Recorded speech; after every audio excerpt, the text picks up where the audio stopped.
കൂട്ടുകാരെ, പുതിയൊരു വീഡിയോയിലേക്ക് സ്വാഗതം. എല്ലാവർക്കും സുഖമാണല്ലോ, എല്ലാവരും സന്തോഷമായിട്ടിരിക്കുന്നു. അപ്പോൾ ഇന്ന് ചെറിയൊരു വ്ളോഗായിട്ടാട്ടോ ഞാൻ വന്നിരിക്കുന്നത്. എന്നും കുക്കിംഗ് വീഡിയോയിൽ അപ്പോൾ അതിനൊന്ന് മാറ്റം വരുത്തുന്നുണ്ട്. അപ്പോൾ ഇന്ന് ചെറിയൊരു രാവിലെ മുതൽ ഉച്ച വരെയുള്ള എൻ്റെ കുറച്ച് വിശേഷങ്ങളായിട്ടാണ് ഞാൻ വന്നിരിക്കുന്നത്. അപ്പോൾ നിങ്ങൾക്ക് ആദ്യം തന്നെ നിങ്ങൾക്ക് പറയാനുള്ളത് ലൈക്ക് ഇട്ടിട്ടൊന്ന് വീഡിയോ കണ്ട് തുടങ്ങുക. സബ്സ്ക്രൈബ് ചെയ്യാത്തവരുണ്ടെങ്കിൽ ഒന്ന് സബ്സ്ക്രൈബ് ചെയ്യുക. അപ്പോൾ അതാ നമ്മുടെ ചായയൊക്കെ റെഡി ആയിട്ടുണ്ട് കേട്ടോ രാവിലെ. അപ്പോൾ ഇന്ന് വെള്ളിയാഴ്ച ആയതുകൊണ്ട് കുറച്ച് നേരം വൈകി എണീക്കാനായിട്ട്. പിന്നെ ചായ കുടിച്ചുകൊണ്ടിരിക്കുമ്പോഴാണ് ഇന്ന് എന്തുണ്ടാക്കാമെന്ന് വിചാരിച്ചിട്ട് അന്തം വിട്ടിട്ടിരിക്കുകയായിരുന്നു കേട്ടോ. അപ്പോൾ അതാ കുട്ടികൾക്ക് വെള്ളം തിളപ്പിക്കാൻ വെച്ചാണ്. അപ്പോൾ ഇന്ന് ഞാൻ യൂട്യൂബിൽ നോക്കി മൈദ ഉണ്ടായിരുന്നു. അപ്പോൾ മൈദയും മുട്ടയും വെച്ചിട്ട് എന്തെങ്കിലും ഉണ്ടാക്കിയാലോ വിചാരിച്ചിട്ട് നോക്കിയപ്പോൾ മൈദയും മുട്ടയും ഒന്ന് അടിച്ചു കൊടുത്തപ്പോൾ തന്നെ ഒരു റെസിപ്പി വന്നു കേട്ടോ, ഒരു അടിപൊളി റെസിപ്പി. അപ്പോൾ ഞാൻ അത് തന്നെ ഒന്ന് ട്രൈ ചെയ്ത് നോക്കാമെന്ന് കരുതിയിട്ട് അപ്പോൾ അതാ ഞാൻ മൈദ ഒരു കപ്പ് എടുത്തിരിക്കുകയാണ്. ഇത് ഞങ്ങളുടെ നാഴി ഗ്ലാസ്സാണ് കേട്ടോ. അപ്പോൾ അതാ ഇതിൽ ഒരു ഗ്ലാസ് എടുത്തിട്ടുണ്ട്, കുറച്ച് താഴെ പോയിട്ട് ഒഴിച്ചെടുക്കുമ്പോൾ. അപ്പോൾ ബാക്കി നമുക്ക് അടച്ചു വയ്ക്കാം കേട്ടോ. അപ്പോൾ ഞാനിതാ ഒരു ഗ്ലാസ് പൊടി എടുത്തിട്ടുണ്ട്. അപ്പോൾ നമുക്ക് ഇനി ഈ പൊടി നമുക്ക് കറക്റ്റായിട്ടൊന്ന് ഒരു ഗ്ലാസ് അളവാക്കണമല്ലോ വെള്ളം എടുക്കുമ്പോൾ. അപ്പോൾ കറക്റ്റ് ഒന്ന് നേരാക്കി കൊടുത്താട്ടാ. അപ്പോൾ അതായിട്ടുണ്ട്. പിന്നെ എനിക്ക് തോന്നി ഇത് മതിയാവില്ല എന്ന് തോന്നിയിട്ട് നമ്മൾ മിക്സീൻ്റെ ജാറിലെടുത്തിട്ടപ്പോൾ മതിയാവില്ല എന്ന് തോന്നി. അപ്പോൾ ഞാൻ കുറച്ചുകൂടി എടുത്തു കേട്ടോ. പിന്നെ 2 മുട്ട ആവശ്യമുണ്ടായിരുന്നു. അപ്പോൾ ഞാൻ മുട്ട ഫ്രിഡ്ജിൽ നിന്ന് എടുത്തിട്ട് പുറത്ത് വെച്ചാണ്. അപ്പോൾ അതാ നമ്മൾ ആ പൊടി ആ മിക്സിയുടെ ജാറിലേക്ക് ഇട്ട് കൊടുക്കുകയാണ് കേട്ടോ. അപ്പോൾ അത് മതിയാവില്ല തോന്നി പറഞ്ഞില്ല ഞാൻ. അപ്പോൾ കുറച്ചുകൂടി ഞാൻ എടുത്തു, ഒരു അര ഗ്ലാസ്സും കൂടി ഞാൻ എടുത്തു കേട്ടോ. അര ഗ്ലാസ് പൊടി മൈദയാണ്, മൈദയും കൂടി ഞാൻ എടുത്തു. മൈദ അല്ലെങ്കിൽ ഗോതമ്പ് പൊടി എടുക്കാമെന്ന് അതിൽ പറഞ്ഞായിരുന്നു കേട്ടോ. അപ്പോൾ നമുക്കിന്ന് റെഡി ആവുമോ എന്ന് നോക്കാം. അപ്പോൾ അതാ അര ഗ്ലാസ് പൊടിയും കൂടി ഞാൻ ഇതാ ചേർത്ത് കൊടുത്തിട്ടുണ്ട്.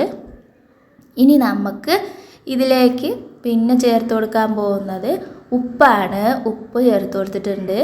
അപ്പോൾ അതാ ഉപ്പ് ചേർത്ത് കൊടുത്തു. പിന്നെ പഞ്ചസാര ചേർത്ത് കൊടുക്കാൻ പറയുന്നുണ്ട്. അപ്പോൾ 2 സ്പൂണും പഞ്ചസാര ചേർത്ത് കൊടുക്കുന്നുണ്ട് കേട്ടോ. ഇത് മൊരിയാൻ വേണ്ടിയിട്ടാണ് ഇങ്ങനെ ചേർത്ത് കൊടുക്കുന്നത്. പിന്നെ എന്താ ഇതിൽ വെളിച്ചെണ്ണ ഒരു ടീസ്പൂൺ ചേർത്ത് കൊടുക്കാൻ പറഞ്ഞിട്ടുണ്ടായിരുന്നു. അപ്പോൾ സത്യം പറഞ്ഞാൽ ഞാനത് മറന്നാണ്. പിന്നെ ഞാൻ ദോശ ചുടുമ്പോൾ ഞാൻ ചേർത്ത് കൊടുത്തിട്ടുണ്ട് കേട്ടോ. അപ്പോൾ അതാ അതിൽ പറഞ്ഞിരിക്കുന്നത് നമ്മൾ കപ്പ് അളവെടുത്ത് അതേപോലെ തന്നെ വെള്ളം കൊടുക്കുകയാണ് കേട്ടോ. അപ്പോൾ 1.5 ഗ്ലാസ് വെള്ളവും ഞാൻ ഒഴിച്ചെടുത്ത് ഒരു സ്പൂൺ കൊണ്ട് മിക്സാക്കി കൊടുത്തിട്ട് ഇത് നന്നായിട്ട് അടിച്ചിട്ട് വന്നിട്ടുണ്ട് കേട്ടോ. ഇതപ്പോൾ നന്നായിട്ട് അടിഞ്ഞിട്ട് നല്ല അടിപൊളിയായിട്ട് മാവ് കിട്ടിയിട്ടുണ്ട്. ഇനി നമുക്ക് ഇതൊരു പാത്രത്തിലേക്ക് ഒഴിച്ചു കൊടുക്കാം കേട്ടോ. അപ്പോൾ അതാ ഞാൻ ഇതൊരു പാത്രത്തിലേക്ക് ഒഴിച്ചെടുത്തിട്ടുണ്ട്. ഇനിയാണ് നമ്മൾ ഇതിലേക്ക് മുട്ട ചേർത്ത് കൊടുക്കുന്നത് കേട്ടോ. അപ്പോൾ മുട്ടയൊക്കെ കഴുകിയിട്ട് ചേർത്ത് കൊടുക്കുകയാണ്. 2 മുട്ട എടുത്തിട്ടിരിക്കുന്നുണ്ട്. അപ്പോൾ എത്ര മുട്ട എടുക്കുകയാണെങ്കിലും ടേസ്റ്റ് കൂടുതലാണെന്നാണ് പറഞ്ഞിരിക്കുന്നത്. അപ്പോൾ ഈ മാവിന് 2 മുട്ട മതിയാവുമെന്ന് വിചാരിച്ചിട്ട് ഞാൻ 2 മുട്ടയാണ് എടുത്തിരിക്കുന്നത് കേട്ടോ. അപ്പോൾ അതാ നിങ്ങൾ ഇതേപോലെ ചെയ്യാറുണ്ടോ? മുട്ട ഉടച്ചിട്ട് അതിൽ ബാക്കി ആ തോടിലുള്ളതൊക്കെ വരണ്ടി ഒഴിക്കാറുണ്ടോ? ഞാൻ ചെയ്യാറുണ്ട് കേട്ടോ. അധികം എല്ലാവരും ചെയ്യുന്നതാണ് വിചാരം. എനിക്കത് ഒഴിച്ചിട്ടില്ലെങ്കിൽ സമാധാനം ഉണ്ടാവില്ല. അപ്പം ഞാൻ അതും കൂടി ഒഴിച്ചിട്ട് നന്നായിട്ട് മിക്സാക്കി കൊടുക്കുന്നുണ്ട് കേട്ടോ. അതിൽ വേറെന്തോ കുന്തം വെച്ചിട്ടാണ് മിക്സാക്കുന്ന ആ ഒരു സാധനം ഉണ്ടല്ലോ, അതിനെന്താ പറയുക എനിക്കറിയില്ല. അപ്പോൾ അത് വെച്ചിട്ടാണ് മിക്സാക്കുന്നത് കേട്ടോ. അപ്പോൾ നമ്മൾക്ക് അതൊന്നും ഇല്ലാത്തതുകൊണ്ട് നമ്മൾ കയ്യിൽ വെച്ചിട്ട് നല്ല അഡ്ജസ്റ്റ് ചെയ്തിട്ട് നന്നായിട്ട് ഇളക്കി കൊടുക്കുന്നുണ്ട് കേട്ടോ. അപ്പോൾ നന്നായിട്ട് മിക്സാക്കി കൊടുക്കണം. അപ്പോൾ ഇനി ഉപ്പ് നമുക്ക് വേണമെങ്കിൽ ഇട്ട് കൊടുക്കാം കേട്ടോ. അപ്പോൾ ഞാനൊരു നുള്ളു ഉപ്പും കൂടി ഇട്ട് കൊടുത്തായിരുന്നു. അപ്പോൾ അതിൻ്റെ ഇടയിൽ ഞാൻ ദോശക്കല്ല് വെച്ചിട്ടുണ്ട് കേട്ടോ ചൂടാക്കാനായിട്ട്. അപ്പോൾ മാവ് നമുക്ക് കറക്റ്റായിട്ട് ആ ഒരു ദോശേൻ്റെ മാവ് പോലെ കറക്റ്റായിട്ട് കണ്ടില്ലേ, കറക്റ്റായിട്ട് കിട്ടിയിട്ടുണ്ട് കേട്ടോ. അപ്പോൾ അതാ നമ്മുടെ ദോശ പാനൊക്കെ ചൂടായി വന്നിട്ടുണ്ട്. ഇത് കഴുകി വെച്ചാട്ടോ, എന്താ അതിൽ പാടെന്ന് അറിയില്ല. കഴുകിയിട്ടാണ് ഞാൻ വെച്ചിരിക്കുന്നത്, എന്തൊക്കെയോ വെള്ളപ്പാടുണ്ട് കേട്ടോ. അപ്പോൾ ചൂടായപ്പോൾ അതാ ഞാൻ ഒരു കയ്യിൽ മാവ് അങ്ങോട്ട് ഒഴിച്ചു കൊടുക്കുന്നുണ്ട്. അപ്പോൾ നമ്മുടെ ഗ്യാസ് അടുപ്പ് മാറിയിട്ടുണ്ട് കേട്ടോ. പുതിയതല്ല, ഇത് സെക്കൻഡ് ഹാൻഡാണ്. എൻ്റെ മുമ്പത്തെ വ്ളോഗിൽ കാണിച്ചിട്ടുണ്ടാവും ഞാൻ ഗ്യാസ് അടുപ്പ്. അപ്പോൾ ഇത് വേറെ ചെറുതാണ്. അപ്പോൾ ഇതൊരു ചെരിയുണ്ട് കേട്ടോ. അപ്പോൾ ഞാനൊന്ന് ചെരിവുള്ളതുകൊണ്ട് ഒന്ന് പാനൊന്ന് പിടിച്ചിട്ടാണ് ഞാനൊന്ന് ചുറ്റിച്ച് കൊടുക്കുന്നത് നമ്മുടെ ദോശ. അപ്പോൾ അത് അതേപോലെ കനലാണ്ട് ചുട്ടെടുക്കുന്നുണ്ട് കേട്ടോ. അതിൽ നമ്മുടെ ഈ അപ്പത്തിൻ്റെ കല്ലുണ്ടാവുമല്ലോ, അതിലാണ് കേട്ടോ അതിൽ ചുടുന്നത്. അപ്പോൾ അത് ഞങ്ങളുടെ ഇവിടുത്തെ ഉള്ളത് കേട് വന്നുകൊണ്ട് ഞാൻ ദോശക്കല്ലിൽ തന്നെ ചുട്ടെടുക്കുകയാണ്. അപ്പോൾ ഞാൻ കുറച്ച് വെളിച്ചെണ്ണയാണ് തൂവി കൊടുക്കുന്നത്. അതിൽ ഓയിലാണ് പറഞ്ഞിരിക്കുന്നത്. അപ്പോൾ കുട്ടികൾക്ക് കൊടുക്കുമ്പോൾ അധികവും വെളിച്ചെണ്ണയൊക്കെയാണല്ലോ നല്ലത്. അപ്പോൾ ഞാൻ വെളിച്ചെണ്ണ തൂവിച്ച് കൊടുക്കുന്നുണ്ട് കേട്ടോ. അപ്പോൾ അത് ഒരു സൈഡ് മൊരിഞ്ഞ് വന്നിട്ട് മറിച്ചിട്ട് കൊടുക്കുന്നുണ്ട്. അപ്പോൾ അതാ അപ്പുറത്തെ സൈഡും നന്നായിട്ട് മൊരിഞ്ഞ് ഞാൻ ഹൈ ഫ്ലെയിമിലിട്ട് തന്നെയാണ് ഉണ്ടാക്കുന്നത്. അപ്പോൾ അപ്പുറത്തെ സൈഡിലും കുറച്ച് എണ്ണയൊക്കെ തൂവിച്ച് കൊടുത്തിട്ട് ഒന്ന് പരത്തി കൊടുക്കുന്നുണ്ട്, എല്ലാവിടേക്കും ആക്കിയിട്ട് പരത്തി കൊടുക്കുന്നുണ്ട് കേട്ടോ. അപ്പോൾ മുട്ടയുടെ മഞ്ഞ തിന്നാത്ത കുട്ടികൾക്കൊക്കെ ഇതേപോലെ ദോശ ഉണ്ടാക്കി കൊടുത്താൽ നല്ലതാണ് കേട്ടോ. പിന്നെ അതേപോലെ വെളിച്ചെണ്ണ കൊടുത്താലും ഈ തടിയില്ലാത്ത കുട്ടികൾക്കൊക്കെ വെളിച്ചെണ്ണ കൊടുക്കാനാണ് പറയാറ്, നെയ്യും വെളിച്ചെണ്ണയും.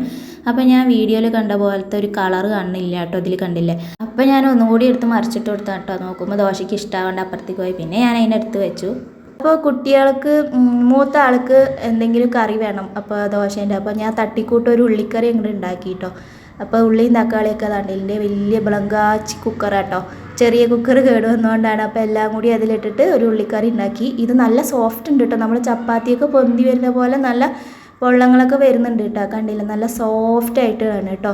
സൂപ്പറായിട്ട് കിട്ടിയിട്ടുണ്ട്. നല്ല തന്നെയാണ്. നമ്മൾ ഓയിലിന് പകരം വെളിച്ചെണ്ണ ഒഴിച്ച് കൊടുക്കുമ്പോൾ കുട്ടികൾക്ക് നല്ല ഇതാണ്. നമുക്ക് എന്തുണ്ടെങ്കിലും വെളിച്ചെണ്ണ ഉപയോഗിക്കുന്നതാണ് അധികവും നല്ലത് കേട്ടോ. അപ്പോൾ അതങ്ങനെ റെഡിയായി, ഉള്ളിക്കറി റെഡിയായി. അപ്പോൾ അതിൻ്റെ ഇടയിൽ കുട്ടികൾക്ക് പപ്പടം അതേപോലെ പൊട്ടിച്ച് വറുക്കുക കേട്ടോ. പൊട്ടിച്ച് വറുക്കുമ്പോൾ നമുക്ക് കുറച്ച് മതിയാവും. അപ്പോൾ അതൊക്കെ ഇതാ ബോക്സിലാക്കി അവർക്കുള്ളതൊക്കെ റെഡിയാക്കി അവരെ കുളിപ്പിച്ച് ഡ്രസ്സൊക്കെ മാറ്റിയിട്ട് കുട്ടികളെ കൊണ്ടാക്കാൻ പോകട്ടെ. അവർക്കൊക്കെ കഴിച്ച് നല്ല ഇഷ്ടപ്പെട്ടു, നല്ല ദോശയാണെന്ന് പറഞ്ഞു. അവർക്ക് നന്നായിട്ട് ഇഷ്ടപ്പെട്ടു കേട്ടോ, നന്നായിട്ട് തന്നെ. അപ്പോൾ നമുക്കിന്ന് വെറൈറ്റി സംഭവം ഇഷ്ടപ്പെട്ടു, അവർക്ക് നന്നായിട്ട് തന്നെ കിട്ടുകയും ചെയ്തു. അപ്പോൾ അതാ അവരുടെയും കൊണ്ട് ഞങ്ങൾ വണ്ടി വരും പകുതി ദൂരം. അപ്പോൾ വണ്ടീൻ്റെ അടുത്തേക്ക് പോവുകയാണ് കേട്ടോ. അപ്പോൾ വണ്ടി അവിടെ വെയിറ്റ് ചെയ്ത് നിൽക്കുന്നുണ്ടായിരുന്നു പറഞ്ഞേ.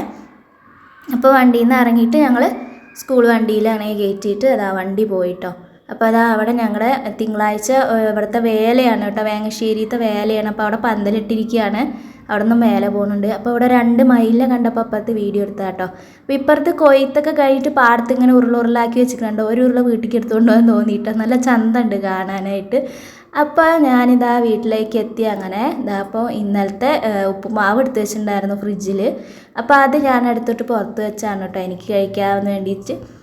കളയണ്ടല്ലോ, അപ്പോൾ അത് പുറത്ത് വെച്ചാണ്. അപ്പോൾ അതിൻ്റെ ഇടയിൽ കൂടെ നമ്മുടെ വെറൈറ്റി ഐറ്റം തയ്യാറാക്കി നമ്മളൊന്ന് പരീക്ഷിച്ച് നോക്കണമല്ലോ. അപ്പോൾ വെറുതെ അതൊന്ന് എടുത്തിട്ട് കഴിക്കാമെന്ന് കരുതി കേട്ടോ. ഇത് എന്താണ് കറിയൊന്നും വേണ്ട കേട്ടോ, കറിയൊന്നും കൂട്ടാതെ തന്നെ കഴിക്കാം. അപ്പോൾ ഇക്കാക്ക് കഴിക്കാനായിട്ട് മുട്ട പൊരിക്കണം പറഞ്ഞു. ഞാൻ എത്ര പറഞ്ഞിട്ട് കേട്ടില്ല. മുട്ട നമ്മൾ അതിൽ ചേർത്തിട്ടുണ്ടല്ലോ, അപ്പോൾ പിന്നെ വേണമെന്ന് വെച്ചിട്ട്. അപ്പോൾ ഇക്ക പറഞ്ഞു പറ്റില്ല, മുട്ട പൊരിച്ച തന്നെ വേണമെന്ന്. പിന്നെ ഞാൻ പാവല്ലേ വിചാരിച്ചിട്ട് 2 മുട്ടയൊക്കെ എടുത്ത് പൊരിച്ചു കൊടുത്തു. ഇക്കാക്കാന ദോശയൊന്നും ഇഷ്ടമില്ലാത്ത ആളാട്ടോ, പക്ഷേ ഈ ദോശ നന്നായിട്ട് ഇഷ്ടപ്പെട്ടു. നല്ല അടിപൊളി സംഭവമാണ് കേട്ടോ. അപ്പോൾ എല്ലാവരും ട്രൈ ചെയ്ത് നോക്കാൻ മറക്കരുത് കേട്ടോ. കുറച്ച് ചോറുണ്ടായിരുന്നു കേട്ടോ. അപ്പോൾ ഇത് ഉച്ചയ്ക്ക് ഇന്ന് ഞങ്ങൾക്ക് ഇത് മതിയാവും. കുറച്ച് ചോറ് ഇട്ടിട്ടുണ്ടായിരുന്നു. അപ്പോൾ അത് ഞാൻ നന്നായിട്ട് കഴുകിയിട്ട് തിളപ്പിക്കാൻ വെച്ചാണ് കേട്ടോ, ചെറിയ ചെമ്പിലാക്കിയിട്ട്. അപ്പോൾ ഇന്ന് ഞാനൊരു ഞങ്ങളുടെ പാലക്കാട് ഉണ്ടാക്കുന്ന കുറേ ഐറ്റം ഉണ്ടാക്കിയിട്ട് ഇതെൻ്റെ വീട്ടിലുണ്ടായ മുരിങ്ങക്കായാണ്. മുരിങ്ങക്കായ മുളകേശി എന്ന് പറയും, ചിലയിടത്ത് മുളക് ഊശി എന്ന് പറയും. ഞാൻ മുളകേശി എന്നാണ് പറയുക. ഏഷ്യനല്ല കേട്ടോ, നമ്മുടെ നാട്ടിൽ തന്നെയാണ്. അപ്പോൾ മുളകേശി എന്നാണ് ഞാൻ പറയുക, മുളക് ഊശി എന്നൊക്കെ പറയണേക്കാം. ഇത് കുറേ മുരിങ്ങക്കായ വീട്ടിലുണ്ടാവാറുണ്ട് കേട്ടോ. ഇപ്പോൾ ഇത്തിരി ഉണ്ടാവുള്ളൂ. അപ്പോൾ ഉണ്ടാകുമ്പോഴൊക്കെ ഞാൻ ഇതേപോലത്തെ കറി കേട്ടോ ഉമ്മാനോട് ഉണ്ടാക്കാൻ പറയാറ് വീട്ടിലുള്ള. അപ്പോൾ എനിക്കിത് നല്ല ഇഷ്ടമാണ് കേട്ടോ. അപ്പോൾ ഇന്ന് അതാണ് ഞാൻ ഇതിൻ്റെ ഫുൾ വീഡിയോ വേറെ ഇടുന്നതാണ്, റെസിപ്പി ഫുള്ളായിട്ട് ഞാൻ വേറെ ഇടുന്നതാണ് കേട്ടോ. ഇതിൽ അതുകൂടി ഇടുമ്പോൾ ഒരുപാട് ലെങ്ത്തായി പോകുമല്ലോ, അതുകൊണ്ടാണ് ഞാൻ ഇടാത്തത് കേട്ടോ. പിക്കാക്ക് ഇങ്ങനെ മുളക് കറിയാണ് ഇഷ്ടം, തേങ്ങ അരച്ചതിനേക്കാളും മുളക് കറിയാണ് ഇഷ്ടം കേട്ടോ. പിക്കാക്കും നല്ല ഇഷ്ടമായി. അപ്പോൾ അതാ 2-3 പപ്പടവും കൂടി വറുത്തിട്ട് നമ്മുടെ ഉച്ചയ്ക്കുള്ള ഊണ് റെഡി ആയിട്ടുണ്ട്. നമ്മുടെ മുരിങ്ങക്കായുടെ കറിയും പിന്നെ ഇതാ 2-3 പപ്പടവും വറുത്തിട്ട് ഈ കാക്ക് കഴിക്കാൻ കൊടുത്തിക്കുകയാണ് കേട്ടോ. അപ്പോൾ ഇന്നത്തെ എൻ്റെ ചെറിയൊരു വ്ളോഗാണ്. നിങ്ങൾക്ക് ഇഷ്ടമായെങ്കിൽ ലൈക്ക് ചെയ്യുക.